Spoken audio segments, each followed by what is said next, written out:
அனைவருக்கும் வணக்கம்மா. Poshan ட்ராக்கரில் daily attendance வந்து 6 விதமாக போடுவோம். ஃபஸ்ட்டு ஸ்டெப் வந்து சென்டர் ஓப்பன் கொடுப்போம். 2வது ஸ்டெப் வந்து ஃபோட்டோ கேப்சர் பண்ணுவோம். 3வது ஸ்டெப்பு அட்டெண்டன்ஸ் மார்னிங் ஸ்நாக்ஸ் வந்து டிக் கொடுப்போம். 4th ஸ்டெப் வந்து 2 to 3 HCM கொடுப்போம்.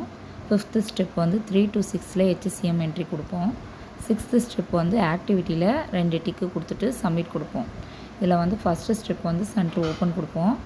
இது பண்ணும்போது நீங்கள் ரொம்பவே கேர்ஃபுல்லாக பண்ணுங்கள். ஏன்னா வந்து சப்போஸ் கை தெரியாமல் நீங்கள் க்ளோஸில் கொடுத்துட்டிங்கன்னா அன்றைக்கி ஃபுல்லாக அட்டெண்டன்ஸே போட முடியாது. அதனால் லாகின் பண்ணதுக்கப்புறமே சென்டர் ஓப்பன் கொடுக்கும்போது கவனமாக பண்ணுங்கள். 2வது ஸ்டெப் வந்து ஃபோட்டோ கேப்சர் பண்ணும்போது அந்த கேமரா பட்டனை டச் பண்ணிட்டு நீங்கள் டிக் பண்ணிட்டு சப்மிட் கொடுங்க. 3rd ஸ்டெப்பில் வந்து அட்டெண்டன்ஸ் மார்னிங் ஸ்நாக்ஸில் வந்து 2 டிக் கொடுத்துட்டு கீழே சப்மிட் கொடுப்போம்.